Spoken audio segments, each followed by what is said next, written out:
sabe que Deus alimentou Elias por meio de corvos? Você já ouviu a história sobre a viúva de Sarepta e o milagre da farinha e do azeite? E você sabe que logo depois desse milagre, o filho dela adoece e morre? O que todos esses fatos têm em comum? O que podemos aprender com tudo isso? Vamos juntos explorar 1 Reis 17?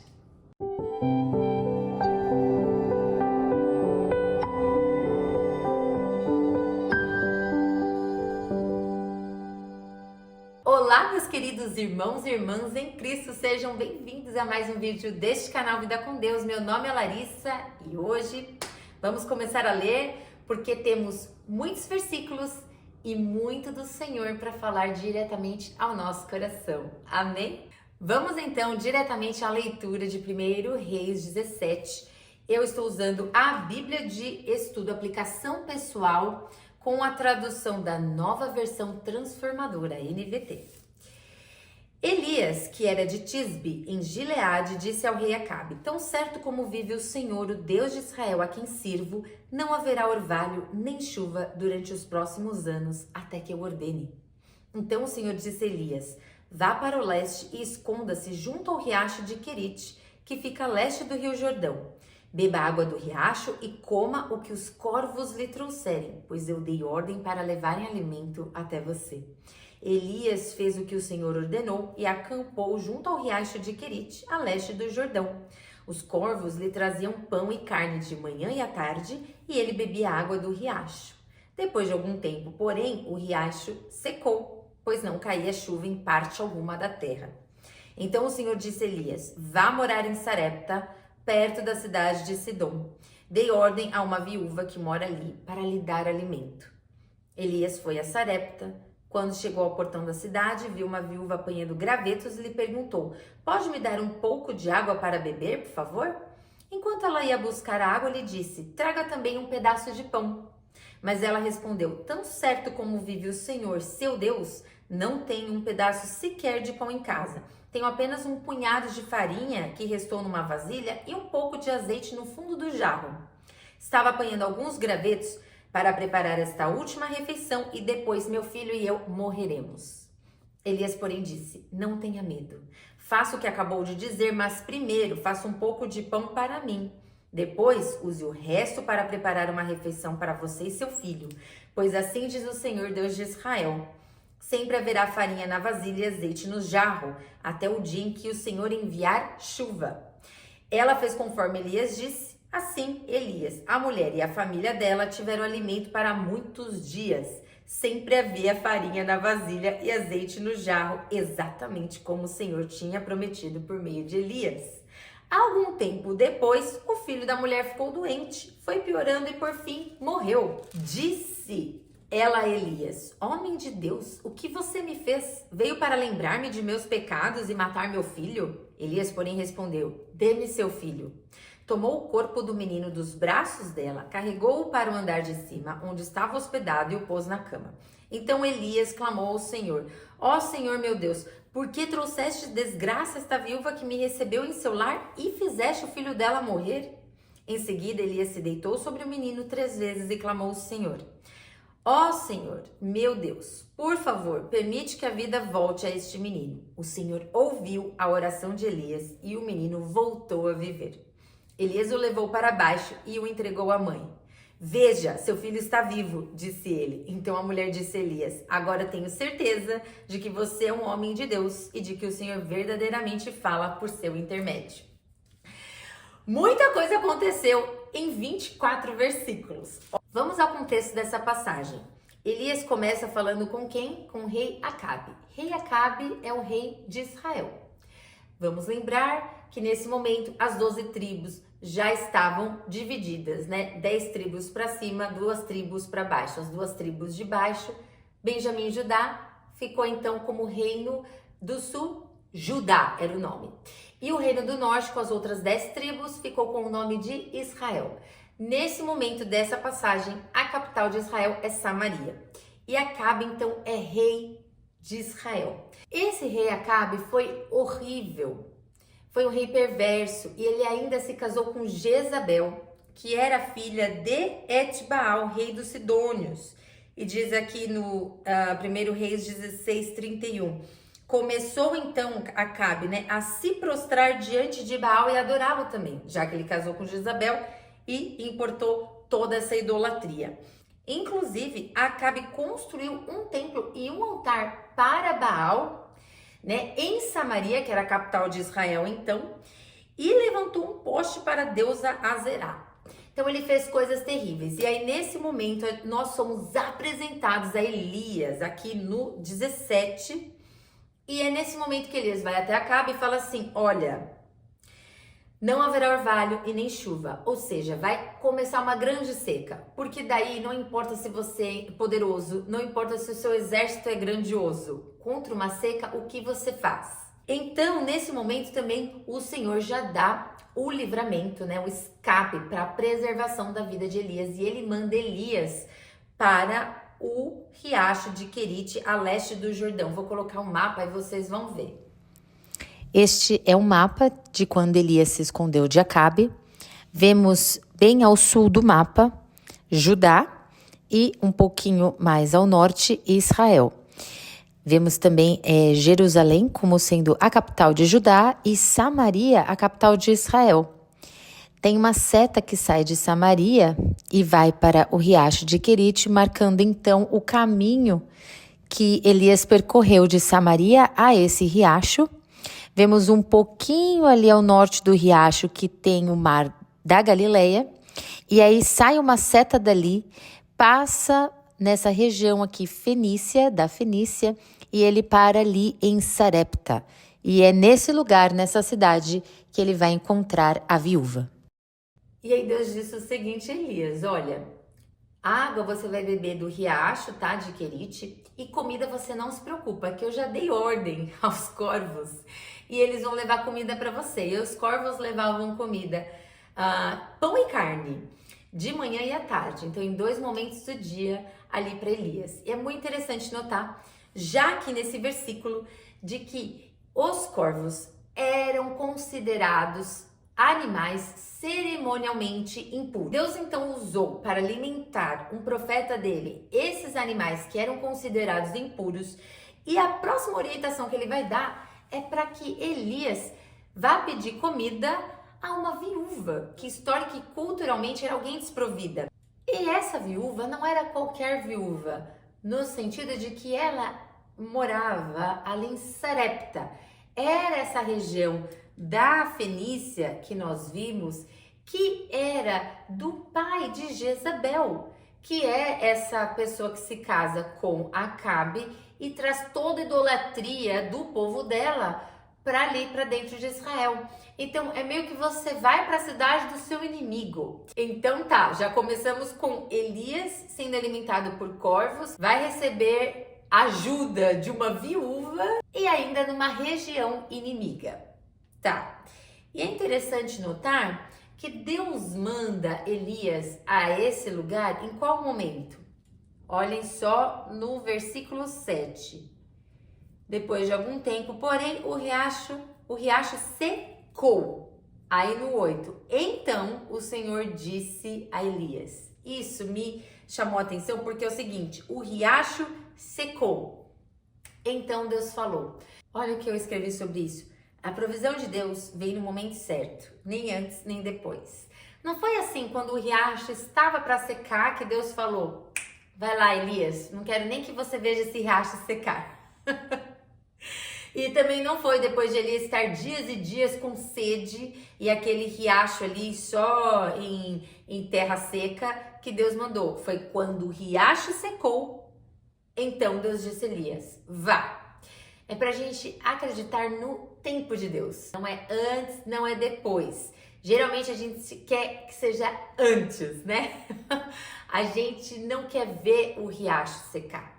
A gente não quer ver essa situação chegar nesse momento para que então Deus venha com a provisão dele. Mas ele trabalha da forma como ele bem entender, no sentido de que ele é o Deus onisciente, presciente e de que ele também está nesse meio tempo desenvolvendo o nosso caráter, desenvolvendo a nossa fé. Bom, então, riacho secou, ele foi para Sarepta, um lugar nem um pouco confortável para um profeta do Senhor estar. Ele ainda vai pedir para uma viúva alguma coisa. Então ele chega para essa viúva e aí ele fala, ele pede água. E enquanto ela vai buscar essa água, que era de costume, né? Era você ser cordial, hospitaleiro, você entregava água para qualquer pessoa que pedisse. Ela está numa região que também está atingida pela seca, só que eles estão ali um pouquinho mais ao norte de Samaria.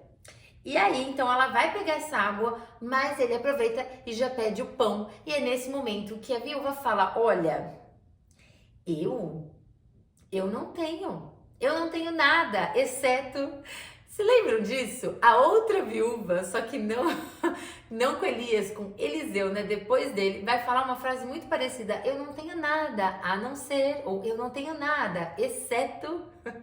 E aí esse é o segundo ponto. Deus, ele sempre usa o nosso exceto. Exceto, então assim, eu não tenho nada. Exceto quer dizer, bem da verdade é que nós sempre temos alguma coisa que aos nossos olhos é muito pouco ou não é nada. Não só aos nossos olhos, mas aos olhos das pessoas.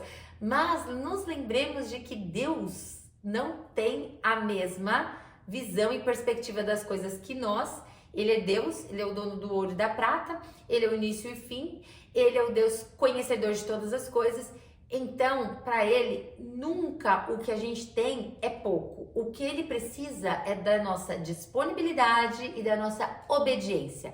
A disponibilidade em falar sim para o chamado dele e a nossa obediência para sim darmos aquele passo de fé.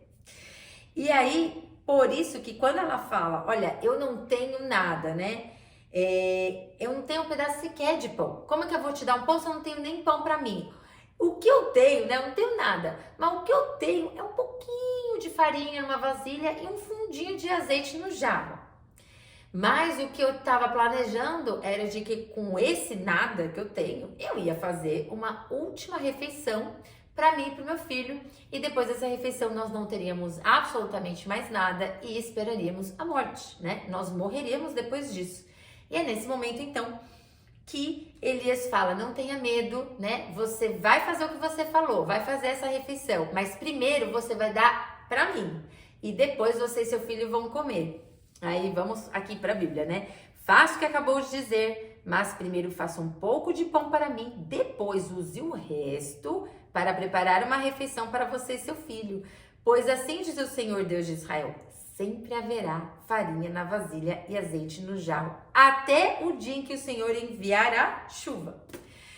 Tá, vamos ler essa ênfase no até, porque tem o link com aquele primeiro ponto de que Deus, ele tem o tempo certo das coisas, não é antes nem depois. O riacho secou, então Deus falou para Elias ir para outro lugar. E aqui também vai sempre ter farinha e azeite até o dia em que voltar a chover. Porque depois que voltar a chover, a provisão vai ser outra. Não vai ser ainda essa mesma farinha e esse azeite, porque as condições mudarão, as circunstâncias mudarão. E aí você vai poder fazer de outro jeito. Mas até lá, até esse momento em que não chove, não vai faltar. E aí, vamos para esse outro ponto de que primeiro faça, né? Para mim. E nesse momento eu penso muito em Elias representando Deus na nossa vida. E nós estando no lugar dessa viúva. E o pedido de Deus para nós é o mesmo pedido de Elias para a viúva. É primeiro para mim. Então, o que eu anotei aqui? Que Deus, ele espera de nós a prioridade e a primícia em tudo. Primícia é isso, é a primeira parte, é o primeiro lugar. Então, não só das nossas finanças em relação ao dízimo e ofertas, mas também em relação ao nosso tempo, em relação a como priorizamos Deus na nossa vida, tanto no nosso coração, como também o espaço que a gente dá para Ele e para as outras pessoas, as outras coisas, mas também nas nossas ações, né? Como então as minhas ações refletem o que está no meu coração? porque eu já ouvi várias pregações dos pastores brincarem e falarem assim: se você quer saber qual é a sua prioridade, olha a sua agenda do dia, né? Na sua agenda do dia estão lá as prioridades, né? Ou o que você fez no seu dia, para você eram prioridades, né? Você priorizou certas tarefas em detrimento a outras. E Deus pede pra gente o primeiro, para ser o primeiro na nossa vida em tudo, em todas as áreas, em todos os aspectos. Ele merece a primeira parte, e isso mostra de nós não só amor ao Senhor, mas obediência e fé, porque muitas vezes parece loucura, como nesse caso, de você priorizar Deus, de você continuar dizimando quando você não sabe nem como você vai fazer para você mesmo, né? Dessa viúva entregar a primeira parte ali, né, o pão primeiro para ele e fazer com que sobrou. Se só tinha para uma refeição e ela já falou que eu vou fazer a última refeição, quer dizer, não tinha para Elias e para ela e para o filho. Só tinha para ela e para o filho. Se ela vai dar para Elias, então vai faltar para ela. Mas ela precisou o quê? Já vamos para esse outro passo. Ela precisou ter fé com obediência. Ela precisou ter um ato que estivesse combinando obediência e fé. No 15, nós vimos isso. Ela fez conforme Elias disse. Ela fez conforme, em conformidade. Ela obedeceu aquelas palavras. Eu achei muito bonito que essa Bíblia de Estudo traz a seguinte explicação. Todo pequeno ou grande milagre começa com um ato de obediência. Como que você vê um milagre acontecer? Porque geralmente o milagre, né, pra gente interpretar como milagre, é uma coisa assim que não fazia sentido acontecer e que vai acontecer. E da nossa parte, o que o milagre exige? É essa fé. Mas como que a gente demonstra essa fé? É com esse pequeno ato de obediência, ou esse grande ato de obediência. Seja pequeno, seja grande, é um ato de obediência. A nossa fé é expressa através da nossa obediência.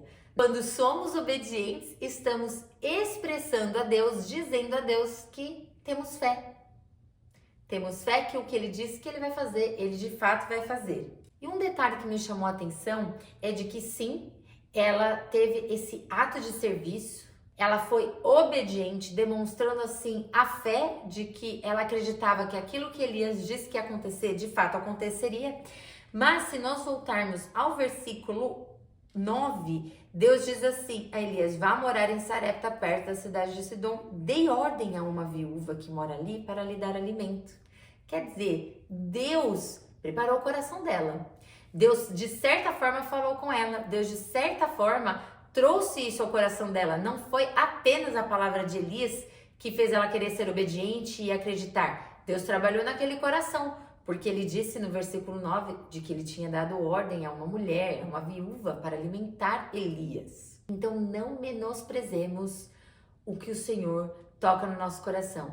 Mais uma vez, sempre em conformidade com as Escrituras. E aí diz a Bíblia que eles tiveram alimento para muitos dias. A gente sabe aqui pelo versículo 1 do capítulo 18 que no terceiro ano da seca, então não sei exatamente quando Elias chega a casa dessa viúva, mas já tinha começado a seca e ia passar um tempinho até que ela terminasse. Então, enquanto essa chuva não chegou, a viúva teve farinha e azeite para que continuasse se alimentando e alimentando sua família.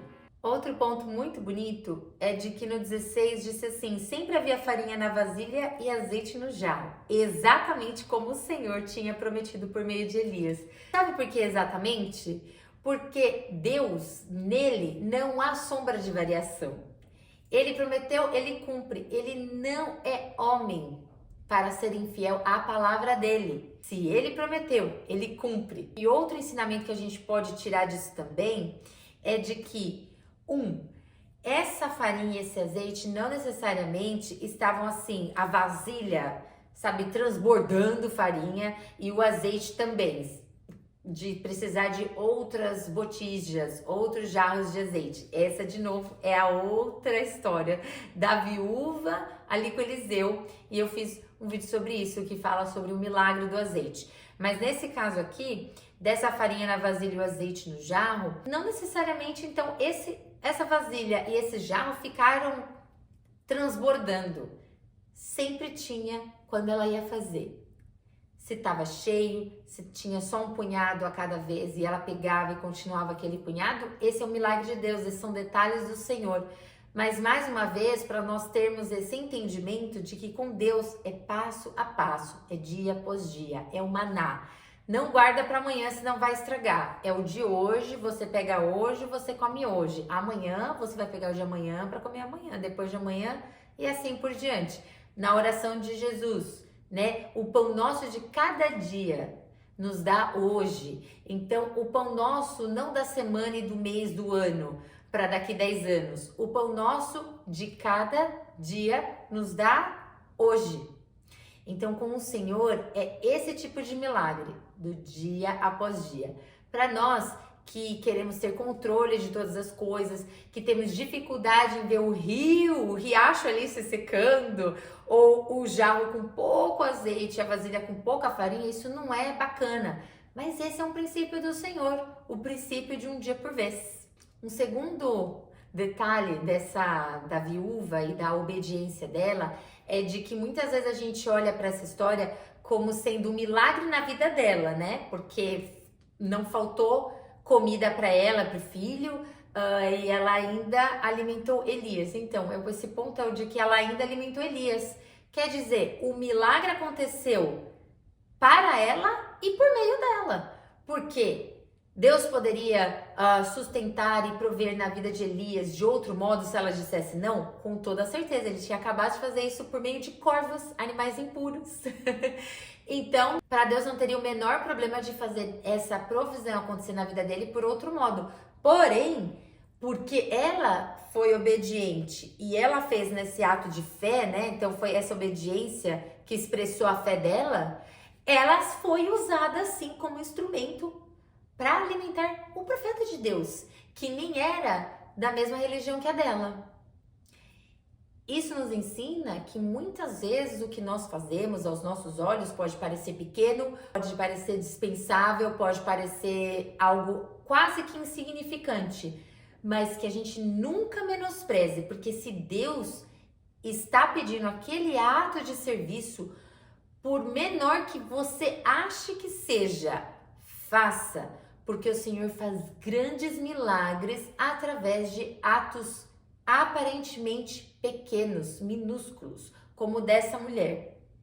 Ela não só alimentou ela e o filho como profeta de Deus, inclusive ele ficou morando ali com ela. E a gente vê aqui pelos versículos posteriores. Por quê? Passa um tempo e o filho dessa mulher, ele fica doente. E não só fica doente, como ele morre.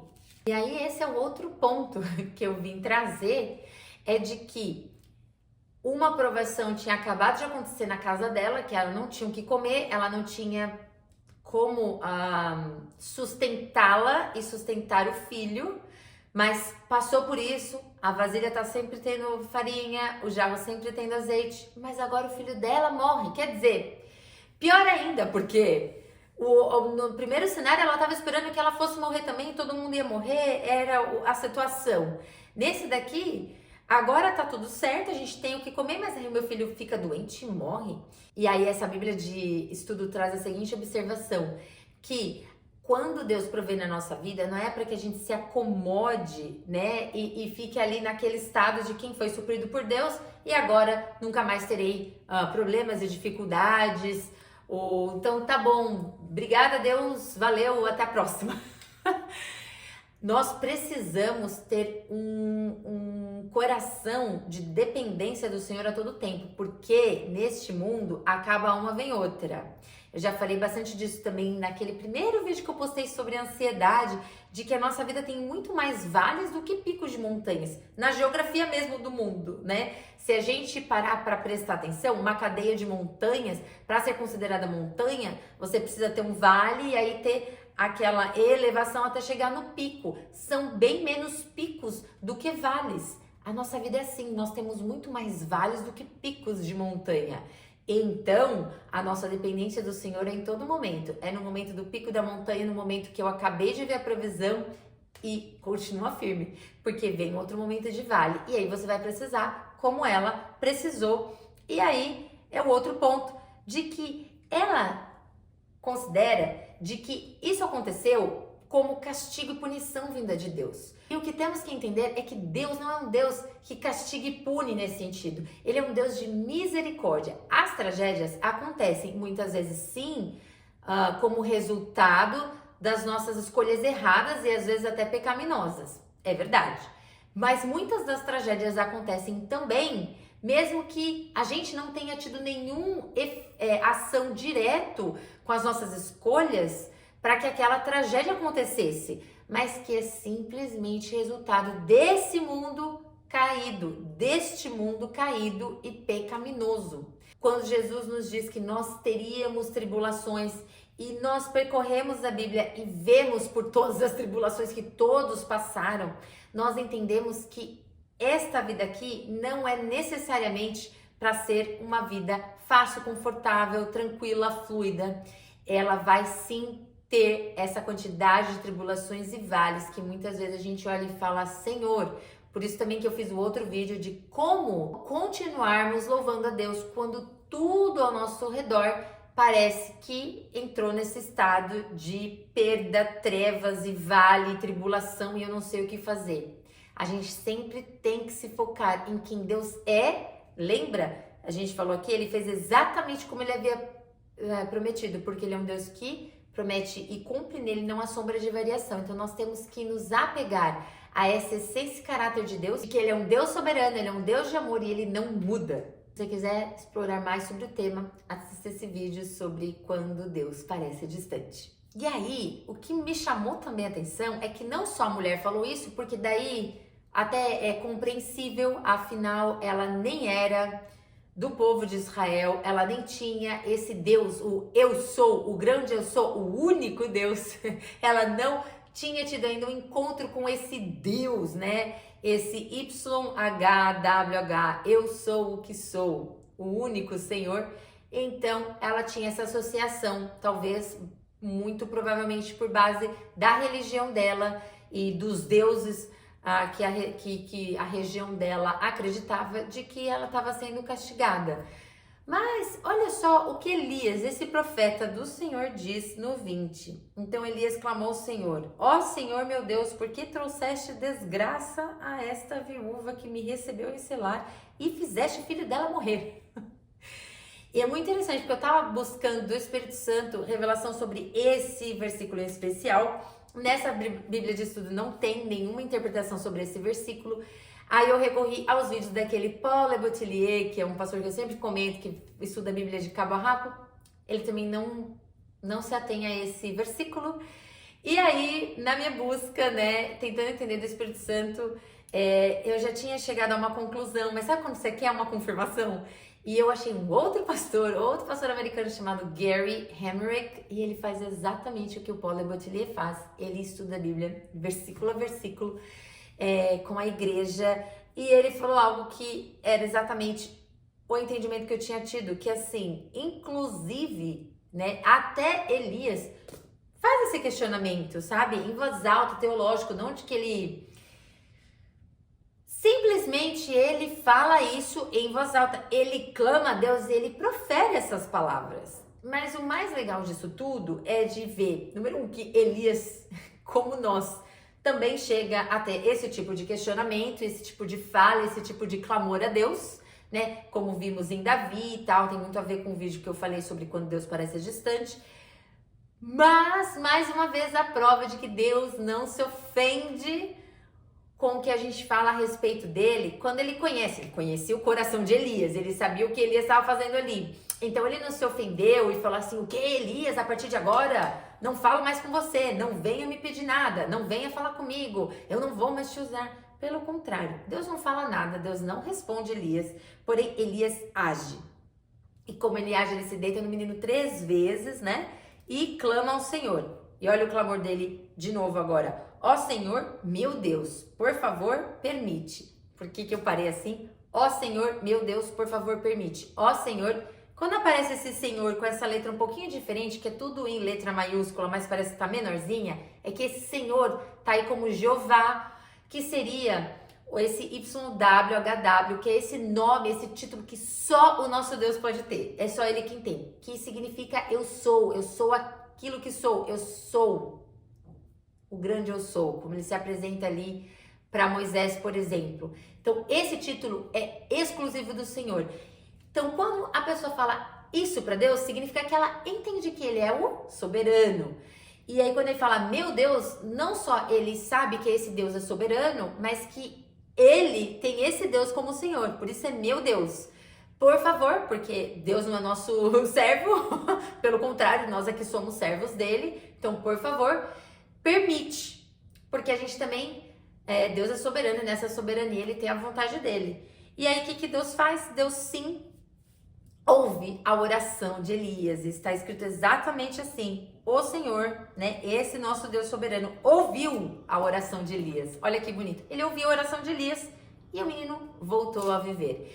E é interessante notar também que esse é o primeiro relato aqui na Bíblia de uma pessoa que é ressuscitada. E aí, para concluir, a mulher, né, a viúva fala, agora tenho certeza. Quer dizer, ela ainda tinha alguma sombra de dúvida, mesmo ali com aquele milagre da farinha na vasilha, do azeite no jarro, ela só foi ter certeza de que ele era um homem de Deus e de que Deus falava por intermédio dele nesse episódio da ressurreição do filho dela. Porque ela fala com a boca dela, agora tenho certeza de que você é um homem de Deus e de que o Senhor verdadeiramente fala por seu intermédio.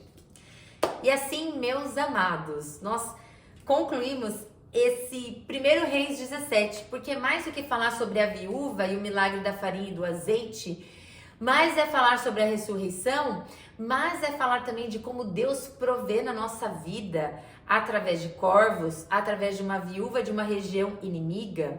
É saber de que Deus tem o tempo certo para todas as coisas, Ele não vai chegar antes do tempo. E pode saber que Ele não vai chegar depois, vai ser no tempo exato.